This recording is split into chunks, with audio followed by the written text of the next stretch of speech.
Hello friends, welcome to my channel travel diary blog. আশা করি সকলে ভালো আছেন।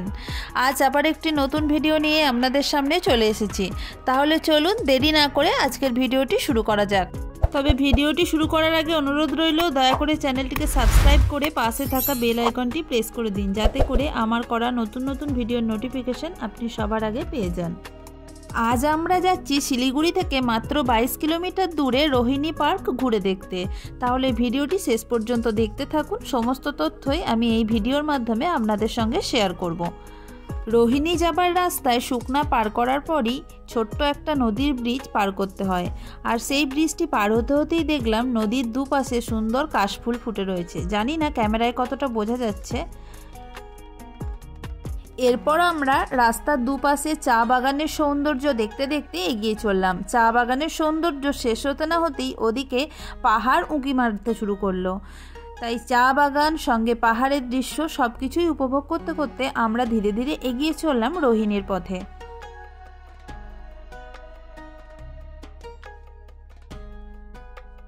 কিছু দূর এগোতেই চলে এলো রোহিণী টোল প্লাজা। এরপর রোহিণী টোল প্লাজা পেরিয়ে আমরা ধীরে ধীরে পাহাড়ের উপরের দিকে উঠতে শুরু করলাম। কিছুটা ওঠার পরেই বাঁ দিকে ঢুকে যাচ্ছে রোহিণী পার্কে যাবার রাস্তা, যেখানে রয়েছে একটা রোহিণী শিব টেম্পল। চলুন এই রাস্তা দিয়ে ভিতরে ঢোকা যাক।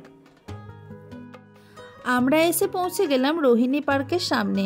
আর পার্কের সামনে এরকম একটা ছোটোখাটো মিনি মেলা চলছিল, রোহিণী মিনি মেলা যেটার নাম। যাই হোক, এখান থেকে চারিপাশের পাহাড়ের দৃশ্যগুলোও কিন্তু অসাধারণ লাগছিল। তাই আমরা এখানে দাঁড়িয়ে বেশ কিছু ভিডিও করলাম এবং তার সঙ্গে কিছু ফটোও তুললাম। এখানে কিন্তু পার্কিংয়েরও বন্দোবস্ত আছে, তাই আপনারা 4 চাকা বাইক যাই নিয়ে আসুন না কেন, এখানে রাখার সমস্ত রকমের বন্দোবস্ত আছে। এই যে এখানে প্রচুর গাড়ি রাখা রয়েছে। এরপর এই যে ভিতরের রাস্তা দিয়ে আমরা রোহিণী পার্কের ভিতরে প্রবেশ করব। আমাদের স্কুটি পার্কিং করে আমরা এই রাস্তা দিয়ে রোহিণী পার্কের ভিতরে প্রবেশ করলাম।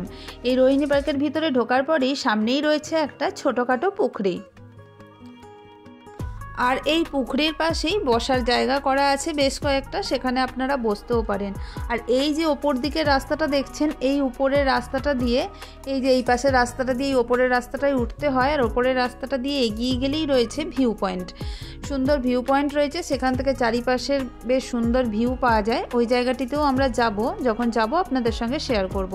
এখন চলুন প্রথমে আমরা রোহিণী শিব টেম্পলটি ঘুরে দেখে নিই। এই হলো রোহিণী শিব টেম্পলে যাবার রাস্তা। পাহাড়ি রাস্তা, একটু হেঁটে ওপরে উঠতে হয়। তাহলে চলুন উপরে গিয়ে এবার মন্দিরটা আপনাদেরকে দেখাই।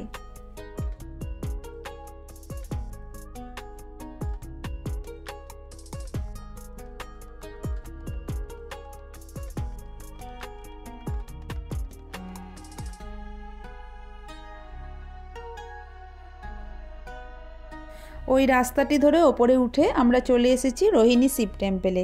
এই হলো রোহিণী শিব টেম্পল, পাহাড়ের পাথর কেটে তৈরি হয়েছে। বেশ সুন্দর এই মন্দিরটি। এই মন্দিরে বেশ কিছুক্ষণ বসে সময় কাটালাম। বেশ ভালো লাগবে এখানে বসে বেশ কিছু সময় কাটাতে। এছাড়া মন্দিরের ওপর থেকে চারিপাশের দৃশ্যগুলিও অসাধারণ লাগবে দেখতে। শিব মন্দিরটি দেখা হয়ে গেলে আমরা নিচে নেমে এলাম। আবার তারপরে উপরে যাওয়ার যে রাস্তাটা দেখিয়েছিলাম প্রথমেই, ওই রাস্তাটি দিয়ে ভিউ পয়েন্টের দিকে আমরা গেলাম।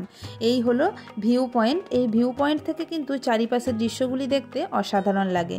চলুন আপনাদেরকে একটু ঘুরে দেখাই। ভিউ পয়েন্টে বেশ কিছুক্ষণ বসে সময় কাটিয়ে আমরা এবার নিচে নেমে চলে এলাম এবং বাড়ি ফেরার রাস্তা ধরলাম। আর বাড়ি ফেরার রাস্তার ধারেই দেখতে পেলাম একটা সুন্দর পাহাড়ি নদী। আর সেই পাহাড়ি নদীর ধারেও একটুখানি গিয়ে আমরা বসে কিছুটা সময় কাটিয়ে তারপরে আমরা বাড়ি ফিরেছিলাম। এই ছিল আজকে আমাদের রোহিণী শিব টেম্পল ঘোরার অভিজ্ঞতা। ভিডিওটি কেমন লাগলো অবশ্যই কিন্তু কমেন্ট করে জানাবেন। ভালো লাগলে একটি লাইক করবেন এবং বন্ধুদের সঙ্গে শেয়ার করে দেবেন।